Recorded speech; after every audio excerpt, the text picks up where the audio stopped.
You've been healing for quite some time. You resolved a lot of your childhood issues thanks to different therapies or tools or processes. And still, sometimes you have these waves of grief.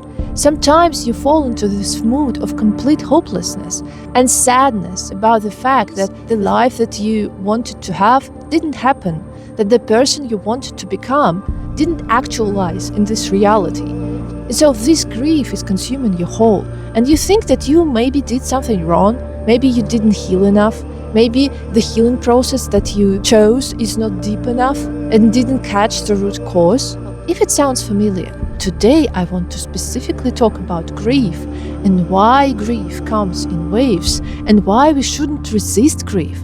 Don't think that if we experience grief, we are some kind of a failure, and why grief is one of the most important tools during your healing journey. Hello, my name is Sophie from CoAwakened, and here we learn how to recover after abuse and reconnect with our emotions in order to feel alive again. So, what is grief? First of all, grief is a feeling of deep loss. It's a loss of hopes, loss of dreams, loss of an actual person that you loved deeply. We perceive it as deeply negative emotions, meaning that ideally we shouldn't experience that.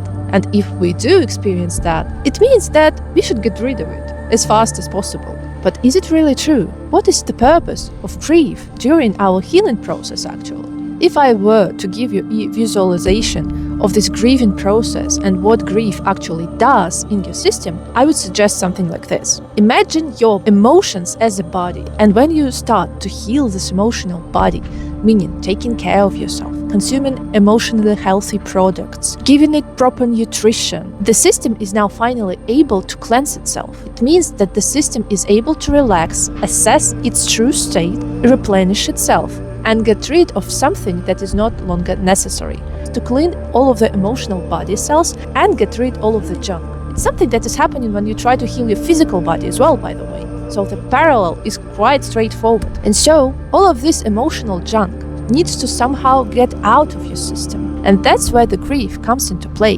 The grief is some kind of this intestinal absorbent. It means that it's a medication that is not directly absorbed by your emotional body, but rather it is a medication that enters your system, that binds with all of the viruses, toxins. It actually acts like a sponge that attracts all of the negativity while it's going through the intestinal tract and then passes through it and leaves the system without a trace. Meaning, while you are intoxicated with negativity, it feels like the grief is actually the component that is to blame for the state.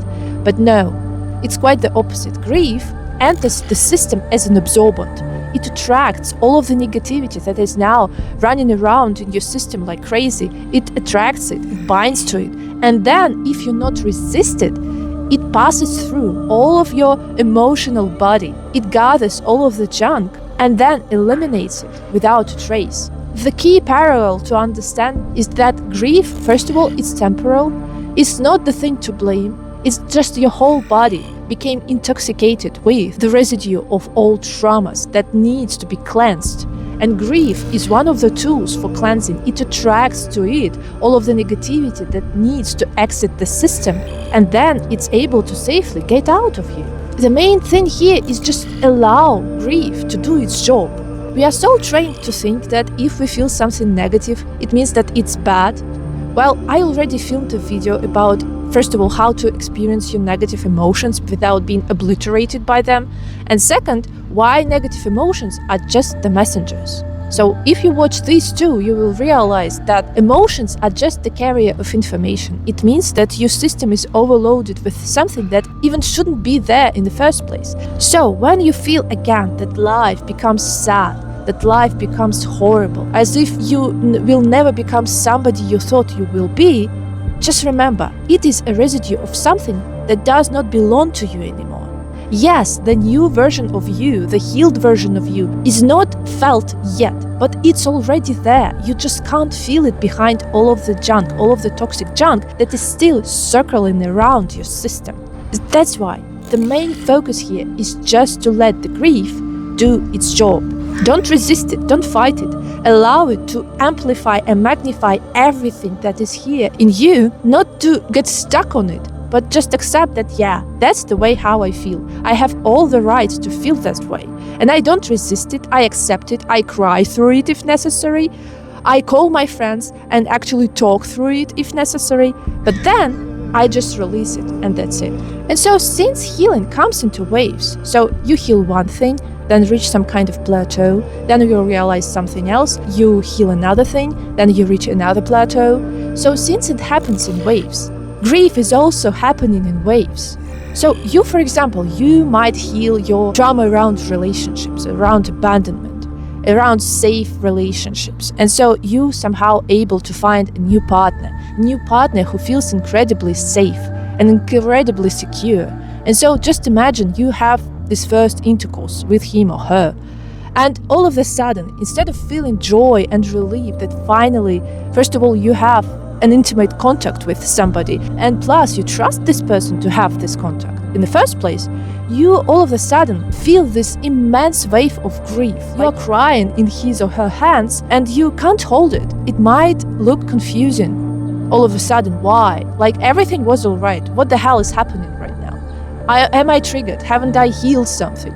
But no, it's actually the sign that you healed, but it's also the sign that your system now recognizes how screwed up your previous experience was, how unsafe comparing to this experience your previous experience was. And so you have this whole level of new realization coming in. It's like a new level of sudden intoxication hitting your body, and now you once again need to cleanse that through grieving, through crying, through realizing that, yeah, that the partner that you thought was safe before, prior to this partner, is actually wasn't safe at all. You weren't intimate with him or her. And now, when you have a new comparison point, of course you will hit another level of grief.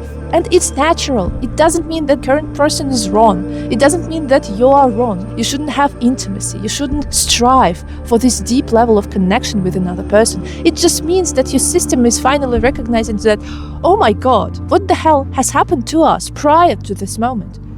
And so it's a very sad realization, and it demands grieving. Just allow grief to do its job. If the person with whom you are now is truly safe, he will recognize that, or he will recognize that if you explain that properly, like, sorry man, like prior to that I wasn't safe, and now I'm safe, and I have my moment. And you are a lucky one if you haven't experienced what I have experienced. So that's why don't fight grief. Sometimes you can even enter this grieving state voluntarily in order to just cleanse your emotional body properly.